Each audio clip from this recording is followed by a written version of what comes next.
Hello students, welcome back to the new video. इस वीडियो में हम मेंस्ट्रुअल साइकिल पढ़ेंगे। मेंस्ट्रुअल साइकिल एक बहुत ही इंपॉर्टेंट और कॉम्प्लेक्स टॉपिक है। इसको समझने में टाइम लगता है, पर अगर एक बार समझ आ गया तो इट्स वेरी इजी। तो बस समझने की बात है, तो I definitely try to make it easy for you guys today. So let's start without wasting any more time. So menstrual cycle क्या होती है? मेंस्ट्रुअल साइकिल एक रिप्रोडक्टिव साइकिल है। रिप्रोडक्टिव साइकिल है किसकी? प्राइमेट मैमल्स की। प्राइमेटा एक order है, ठीक है। प्राइमेट मैमल्स में क्लास मेमेलिया का एक ऑर्डर है प्राइमेटा। उसके अंदर कौन कौन आते हैं? एप्स आते हैं, मंकीज़ आते हैं और ह्यूमंस आते हैं। उनकी रिप्रोडक्टिव साइकिल है। एक फीमेल में एक एवरेज ड्यूरेशन इसकी 28 to 29 डेज रहती है, ठीक है। और जितने भी इवेंट्स होते हैं, events from one menstruation to another, एक मेंस्ट्रुएशन से लेकर दूसरी मेंस्ट्रुएशन तक, अनदर तक जो भी इवेंट्स आते हैं वो मेंस्ट्रुअल साइकिल के अंदर आ जाते हैं। फिर उसके बाद जो फर्स्ट मेंस्ट्रुअल साइकिल होती है, first menstrual cycle during puberty, उसको हम क्या बोलते हैं? मेनार्क बोलते हैं।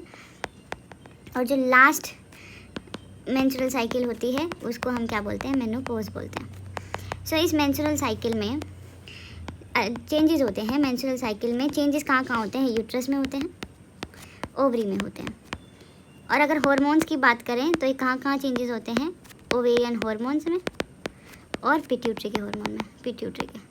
पिट्यूटरी के हार्मोन्स वही गोनाडोट्रोपिन, LH एंड FSH, और ओवरी के hormone oestrogen and progesterone. Okay, तो इन हार्मोन्स में चेंजेस होते हैं। अब हम बात करेंगे क्या क्या इवेंट्स, क्या क्या फेजेस हैं। फेजेस के बारे में बात करें, विद रिस्पेक्ट टू यूट्रस। तो यूट्रस की बात करें तो क्या क्या फेजेस आते हैं? तो वही हम एक रेगुलर 28 डे की साइकिल लेके चलते हैं। तो यूट्रस में अगर हम बात देखें तो 1 to 5 डेज़ के बीच में ये कौन सा फेज़ होता है? Menstrual phase. It is menstrual phase. 5 से लेकर 14th डे तक मान के चलते हैं, ये होता है हमारा प्लोरीफेरेटिव फेज़। प्लोरीफेरेटिव फेज़ में क्या होगा? जो एंडोमेट्रियम मेंस्ट्रुअल फेज़ में झड़ी है वो दोबारा बनेगी with the help of oestrogen. फिर 14 से लेकर 28th डेज तक इसमें जो चलता है वो होता है सिक्रेटरी फेज़, ठीक है। ये 3 फेज़ याद रखना, पहला मेंस्ट्रुअल, फिर प्लोरीफेरेटिव, देन सिक्रेटरी फेज़। अगर हम बात करें ओवरी के रिस्पेक्ट में चेंजेस क्या क्या होते हैं, तो ओवरी के रिस्पेक्ट में क्या क्या चेंजेस होते हैं? अगर हम वही बनाएं पीरियड्स, तो फर्स्ट से लेकर हमारा 13th डे तक क्या होता है? Follicular phase. फॉलिकल्स मैच्योर होते हैं, फॉलिकुलर फेज़ होता है। 14th डे पे ओव्यूलेशन होता है, तो दिस इज़ ओव्यूलेटरी फेज़, एक ही दिन का। एंड देन उसके बाद जो रेस्ट वाला फेज़ होता है that is luteal phase. And there is something special about this phase that it remains fixed. इसकी ड्यूरेशन फिक्स्ड होती है 14 डेज़ की। हर फीमेल में अगर उसकी साइकिल बड़ी है तो फॉलिकुलर फेज़ बड़ा होगा, अगर साइकिल छोटी है तो फॉलिकुलर फेज़ छोटा होगा। ये तो इतने ही दिन का रहेगा। And it also help us to calculate the day of ovulation. Day of ovulation भी हम निकाल सकते हैं। हाउ? अगर तो मान लो तुम्हारी कोई भी, अगर हम एक एग्जांपल ले के चलें कि जो ड्यूरेशन है मेंस्ट्रुअल साइकिल वो 35 डेज़ की है, तो लास्ट के 14 डेज़ तो फिक्स हैं और 14 डेज़ से पहले ही ओव्यूलेशन हुई होगी, तो इसमें से हम माइनस कर देंगे 14, ठीक है। तो हमारा 21th डे पे हम क्या कह सकते हैं? ओव्यूलेशन का दिन है। एक और एग्जांपल ले लो, अगर मान लो साइकिल 40 डेज़ की है, फिर हमें डे ऑफ ओव्यूलेशन निकालना है, तो 14 तो लास्ट वाला फेज़ फिक्स है और उससे पहले ही वो था ओव्यूलेटरी फेज़, तो कौन से दिन पे होगी? 26th डे पे।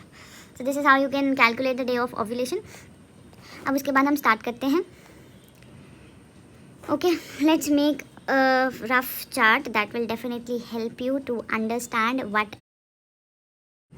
So this is a rough sketch of the menstrual cycle. Before understanding this, you will have to understand the hormonal control of menstrual cycle, otherwise you will not be able to understand it. So it'll take 2 minutes to make you understand what is the hormonal control of menstrual cycle. So as you all know कि hypothalamus से क्या release होता है? Gonadotropin releasing hormone. कहाँ से निकलता है? Hypothalamus से। अब इसी से रिलेटेड मैंने एक क्वेश्चन शॉर्ट्स में डाला है। तो गोनाडोट्रोपिक रिलीजिंग हार्मोन किसके ऊपर एक्ट करता है? हमारी एंटीरियर पिट्यूटरी पे, जिसको पास डिस्टालिस भी बोलते हैं। एंटीरियर पिट्यूटरी से रिलीज होता है LH एंड FSH। LH किसके ऊपर एक्ट करता है? Theca interna. अगर आपको फॉलिकल्स के बारे में और डिटेल में समझना है तो मेरी लास्ट वीडियो oogenesis पे ही थी। तो जो थीका इंटरना है उसके ऊपर एक्ट करता है which is secretory layer. Theca interna क्या बनाती है? एंड्रोजन्स। ओके, FSH एक्ट करता है granulosa cells of follicles. Granulosa cells क्या रिलीज करते हैं? एक तो इनहिबिन किसको इनहिबिट करता है? FSH को। और क्या बनाता है ईस्ट्रोजन। तो अगर क्वेश्चन आए कि ईस्ट्रोजन का सोर्स क्या है तो फॉलिकल्स के ग्रैनुलोसा सेल्स। और एक एंजाइम है एरोमाटेज, ये एरोमाटेज इन एंड्रोजन्स को कन्वर्ट कर देता है ईस्ट्रोजन में। ठीक है, अब जब ईस्ट्रोजन का लो अमाउंट है, ईस्ट्रोजन की ब्लड में कंसंट्रेशन क्या है, लो है, तो ये नेगेटिव फीडबैक देगा टू एंटीरियर पिट्यूटरी, मतलब LH और FSH के लेवल्स को रिड्यूस करा देगा। LH और FSH के लेवल्स क्या हो जाएंगे, ड्रॉप कर जाएंगे। पर अगर एस्ट्रोजन की कॉन्सेंट्रेशन हाई है तो ये पॉजिटिव फीडबैक देगा टू एंटीरियर पिट्यूटरी, जिससे LH एंड FSH के लेवल इंक्रीज हो जाएंगे। दोनों को देता है पॉजिटिव फीडबैक पर मोर टू LH। ठीक है, और जब ओव्यूलेशन होती है, ओव्यूलेशन के बाद क्या निकलता है, ग्राफियन फॉलिकल से सेकेंडरी oocyte बाहर आ जाता है। और ग्राफियन फॉलिकल का जो रिमेनिंग पार्ट होता है, remaining part of Graafian follicle, उससे क्या बन जाता है, कॉर्पस ल्यूटियम। और ये कॉर्पस ल्यूटियम क्या रिलीज़ करता है, oestrogen and progesterone, mainly progesterone. अब ये जब ईस्ट्रोजन और प्रोजेस्टेरोन साथ में होते हैं तो ये नेगेटिव फीडबैक देते हैं to LH and FSH। Okay, progesterone LH को देता है और ईस्ट्रोजन देखे तो FSH को देता है। ये आपको पता होना चाहिए कौन किसको पॉजिटिव कौन किसको नेगेटिव दे रहा है, तभी समझ आएगा। ईस्ट्रोजन का low amount negative feedback, estrogen का high amount positive feedback, more to the LH।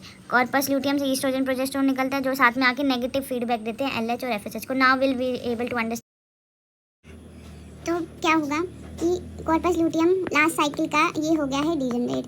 Corpus luteum degenerate होने की वजह से जो प्रोजेस्टेरोन का सोर्स हो गया है खत्म, तो प्रोजेस्टेरोन करेगा डिक्लाइन, जिसकी वजह से क्या होगा, एंडोमेट्रियम होगा शेड, एंडोमेट्रियम हो जाएगा शेड, और वो come out as blood from vagina.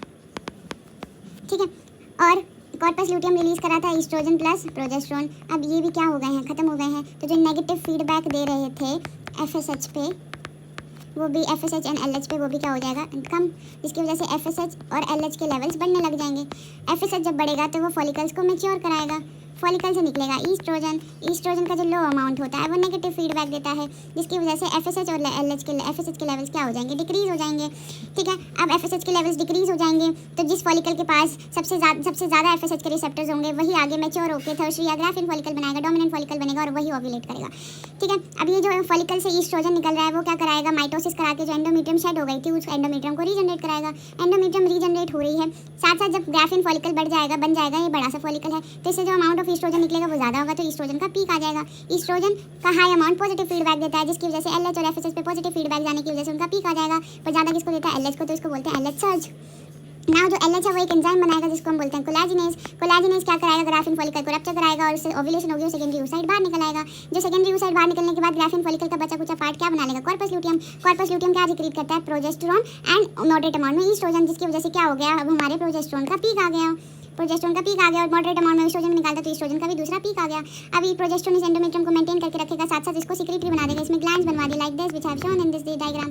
अब क्या होगा, अब प्रोजेस्टेरोन और ईस्ट्रोजन हमने पढ़ा साथ में होते तो नेगेटिव फीडबैक देते हैं, जिनकी वजह से इनका LH और FSH का लेवल ड्रॉप कर जाएगा। पर LH इतना तो रहेगा, सस्टेन करेगा कि 7-8 दिन तक कॉर्पस ल्यूटियम को सस्टेन कर ले, फिर उसके 7-8 दिन के बाद कॉर्पस ल्यूटियम भी डीजनरेट हो जाएगा, जिसकी वजह से प्रोजेस्टेरोन और ईस्ट्रोजन के लेवल कम हो गए, और प्रोजेस्टेरोन के लेवल कम होने के बाद से फिर से एंडोमेट्रियम शेड हो गई। So this was all about the menstrual cycle. अगर आपको अभी भी कंफ्यूजन है कि कौन सा हार्मोन क्या कर रहा है, तो हम सारे हार्मोन्स की लिस्ट बनाते हैं, हार्मोन और उसका फंक्शन लिखते हैं। तो पहला हार्मोन अगर हम बात करें तो ईस्ट्रोजन, इसके कितने पीक आए थे, 2। इसका काम क्या है, एंडोमेट्रियम को प्लोरिफरेट कराना। कैसे करता है, माइटोसिस करता है। और इसका सोर्स क्या है, फॉलिकल्स के ग्रैनुलोसा सेल्स। फिर LH की वजह से, ईस्ट्रोजन के पीक की वजह से LH का पीक आया था। ठीक है, अगर हम बात करें LH की, तो LH क्या कराता है, ओव्यूलेशन, और ये किसको मेंटेन करता है, कॉर्पस ल्यूटियम को। ठीक है, उसके बाद आता है प्रोजेस्टेरोन, प्रोजेस्टेरोन क्या कराता है, एंडोमेट्रियम को मेंटेन करता है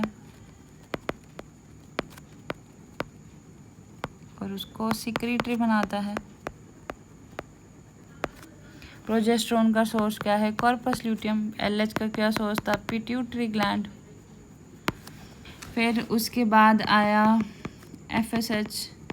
एफएसएच फॉलिकल्स को मैच्योर कराता है, इसका सोर्स क्या था, pituitary gland.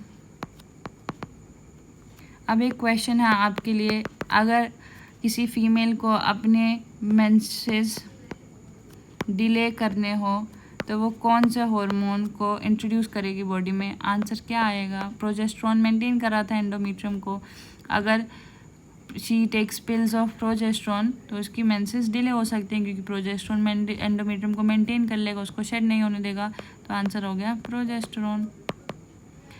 If a female wants to know her fertile window, she will go for LH test urine में, क्योंकि LH क्या करा रहा था, ओव्यूलेशन। अगर LH का लेवल बढ़ा हुआ है तो मतलब ओव्यूलेशन हो रखी है and there high chances of pregnancy. So this was about the menstrual cycle. For more such videos, please subscribe to my channel and like and comment down. If you want me to make a specific video on specific topic, you can also comment down the topic. I'll definitely bring that video soon.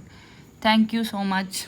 Keep supporting, keep liking the video and share it to your friends.